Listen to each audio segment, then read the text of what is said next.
Hey y'all, it's your girl, Big Nina, back with another video. You feel me? Y'all know tea time is here. So if you're not subscribed, subscribe. What are you doing? You feel me? All right. So last couple of videos, it's been nothing but like me discussing like South Central baddies, girls I like, girls I don't like, rates and shit like that. You feel me? This video is gonna get a little bit more personal because a lot of people will be just confused on a lot of stuff that have to do with me. Okay, so today I'm gonna hit some key points on my mother, my brother, and my family. You feel me? I'm gonna get real just in the nitty gritty. We gonna dig in that bag and bring out that real. You feel me? All right, so basically, we're going to start back from when I was younger. Because a lot of people probably like, where's little Nina come from? I'm from Watts, California. A lot of people do know, but for the ones that don't, that's sitting back wondering, I'm from Watts, California. Born and raised, LA bound. But when I was younger, my brother got killed. His name is Deshaun. You feel me? He was 20 years old. Him and his girlfriend, they got killed kind of down the street from my house at my elementary school. A lot of people like was really connected with my mom. Like she was just like the hood mama, where like you go where your mama is being mean and my mama is the mama that's like, oh, come over, I'ma feed you, I'ma do this, I'ma do that. That was my mama back in the day. She was like Big Mama. You ever watch Big Mama? That's what my mama was giving back in the day. You feel me? So as I got older, after my brother died and my mom went into like a depression, I was kind of going through a lot of situations, like far as staying focused in school, like feeling like I wasn't loved and stuff like that. You know, my mom, she lost somebody special, someone she grew up with. My brother was 20. My mom was like her late 30s, whatever, you feel me? So, of course, my mom was kind of heartbroken when my brother passed away. So growing up, I was kind of like looking for attention, mostly like in boys, in the streets, talking back. I was doing all the stuff the fast girls was doing. That was me back in the day. You feel me? So after like so long of me acting out and not getting the attention that I wanted, unfortunately, I was molested, you feel me, by my relative. And I started acting out like more. It wasn't just like me acting out at school or me acting out at home. It was just like I needed attention. So I started going online. I used to pay this girl, right? Her name is Alize. She cool as fuck. Shout out to Alize. She used to let me use her sidekick. You know, back in the day when we used to have them sidekicks, Amy. I used to use her sidekick. And I used to talk to boys because my mom, she was strict, y'all. What I mean, my mama was strict. My mama wasn't going for boys. She wasn't going for none of that. I used to have to play sports. If I came home with a C, oh, I was in trouble. I was in trouble. You feel me? So, one day I did get caught up. You feel me? I got caught up real bad. And my mama, ooh, she whipped my butt, y'all. Like, she whipped my butt so bad to the point I wanted to run away. But long story short, after I got molested by my relative, I ended up going to foster care because I had enough with dealing with that household, my mama, and everything. I just felt like I wasn't being loved, cared for. Nobody gave a F about me. So with that situation, I ended up going to school one day and I told my teacher, like, my wooty woot woot be doing wooty woot woot to me. You feel me? And I don't want to go home. I didn't know that back in the day, like, they'll call, like, the social workers or whatever. So they did call the social workers. At that time, I found out that my mom had stage 4 cancer. I didn't know what cancer was back in the day. So it was kind of, like, rough on me.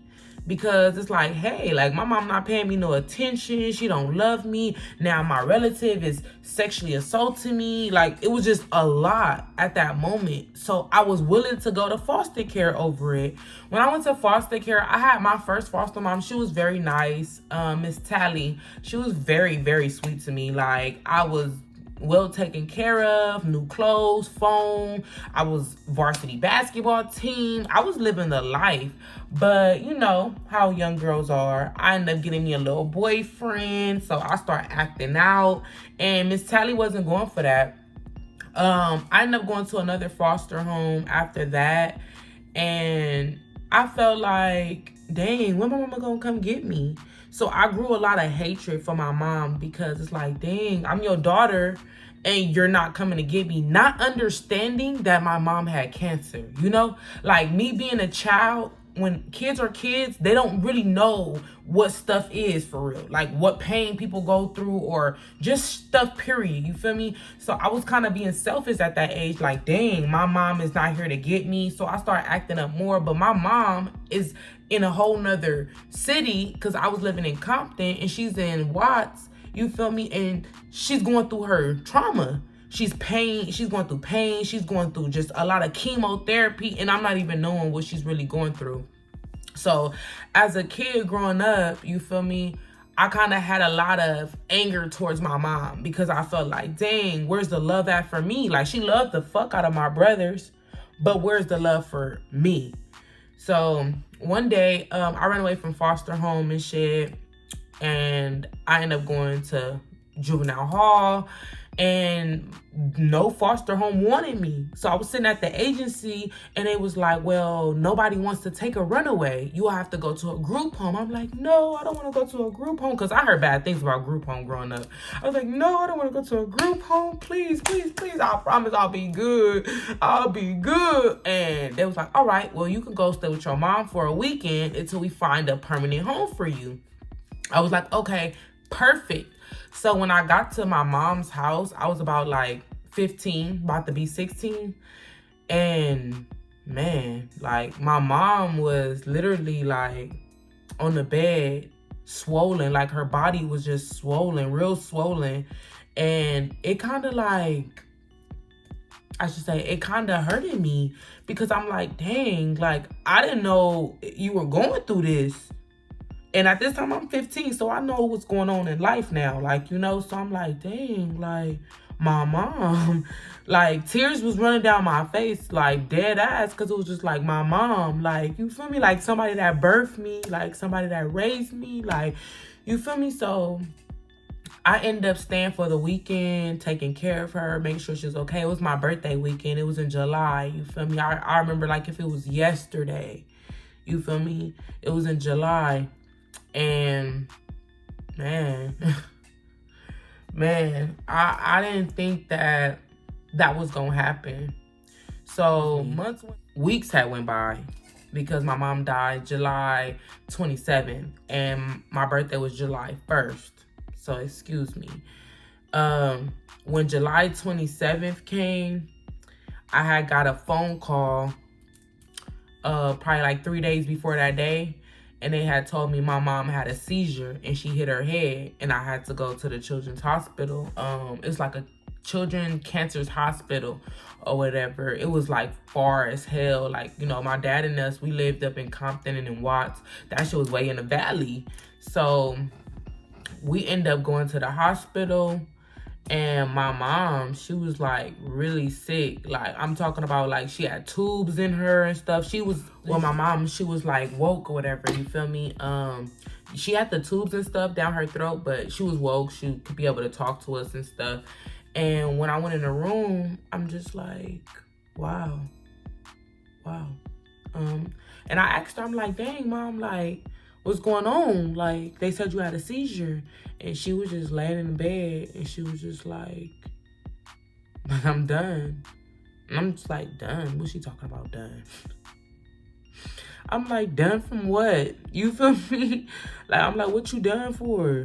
You feel me? I just came back into her life. Remind you, I was in foster care from age 11 until I was fucking 16. Because I had just had a 16th birthday when I was with her. So I didn't understand what she meant done by. And then she was just like, I want to be with my son. So I'm thinking she's talking about my other brother. I'm like, okay, I'm going to go get him. No. She was talking about my brother that got killed. She said, I'm done. I want to be with my son. I have lived a life. And that broke my heart, because it's like, what do you mean you're done? I'm still here. Like, at that time, I was At that time, I was 16. So it's like, I need you the most now. You feel me? Like, I need you the fucking most. So why would you go and say that you're done and I just got here? So when people be talking about my mom, it only hurts because it's like, bro, I watched my mom on a hospital bed pull the plug on herself, and I didn't get to really say goodbye. You feel me? So for people to play with me, it do hurt, because it be like, dang, bro, like, I'm grateful to have a mom. And I see so many people that disrespect their moms, talk shit to their mamas, do whatever the fuck they want to their mamas. But me, personally, I had to watch my mom lay on a bed, say that she can't fight no more. Because, to remind you, the cancer went into remission. It went away. And then one day she woke up and had it again. It came back fast as fuck. So that's what hurted me the most, is the fact that I personally couldn't do nothing to save my own mother. So after she pulled the plug on herself, which she told them like she was ready to go, I went home, I prayed, I asked God, like, God, can you please save her? God, can you help me out? God. I got a phone call on the 27th of July, 26 days after my birthday. You feel me? A couple of days after the same day my brother got killed. My brother got killed July 19th. Okay? My mama died July 27th. Your mom is gone. Kentora, your mom is gone. I didn't feel nothing. Didn't feel nothing. I didn't feel nothing at the time, because it's like, okay, all right, I had to be strong for my dad. I had to be strong for everybody around me. But when I got to that funeral and to see my mother lay in a casket looking black and skinny as hell, I lost my damn rabbit ass freaking mind, y'all. I lost my mind. I didn't know what to do. I didn't know what to say. I didn't know who to blame. All I know is that someone that was supposed to protect and love and cherish me and watch me grow up is now finna go 6 feet under. But they say your parents are supposed to bury you, not the other way around. You feel me? So I felt God and everybody around me knew I was strong enough to deal with it. I get mad at people for speaking on my mom, because I feel like you don't know what I've been through to speak on my dead mother. It's not the fact that they bring her up. It's the fact that I got so much trauma. It's like, and so much hurt. And when you bring her up, it's like, I gotta get you. I gotta get you. Because it's like, oh, I didn't get to say nothing to my mother before she fucking died. I didn't get to hug her after she died. You feel me? You know why? Because I fainted. When I seen my own mother in a casket, I fainted, you guys. It was just like, it was like that. Like, I was scared. So for someone to play with me, that's why I go ham. But now that I feel like I got the closure that I wanted, because it's like, my mom knows she's proud of me. I know she's proud of me. I know she's hella proud of me. Like, look at me. Look at me. No shade. Look at me, y'all. Like, I done been through everything up under the sun, and I'm still above water. I'm still above it. I'm still swimming, trying to get to the land. I'm doggy paddling. I'm getting there.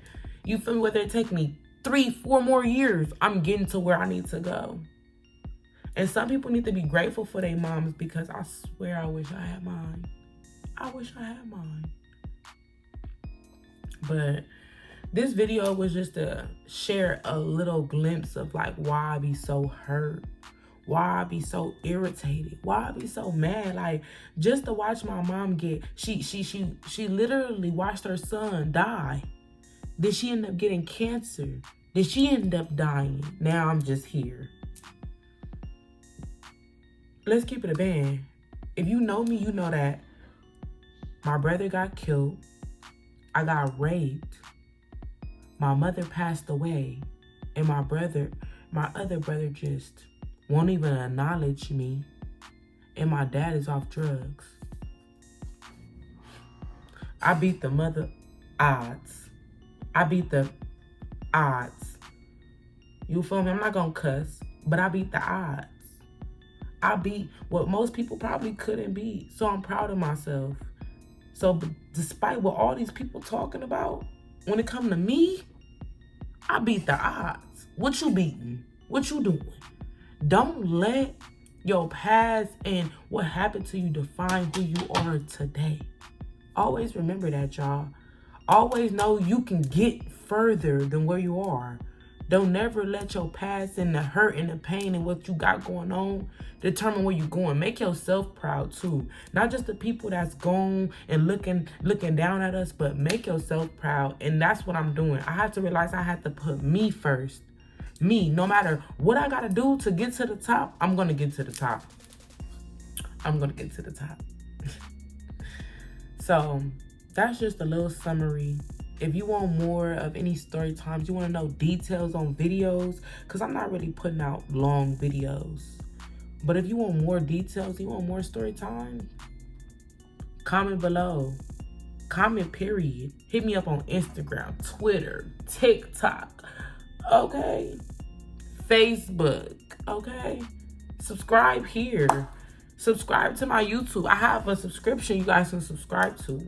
If you want to know more about me, you want to talk to me, you want to get tips, anything, I'm here. You want to get mentored, you've been through something and you want to speak, I have a support group.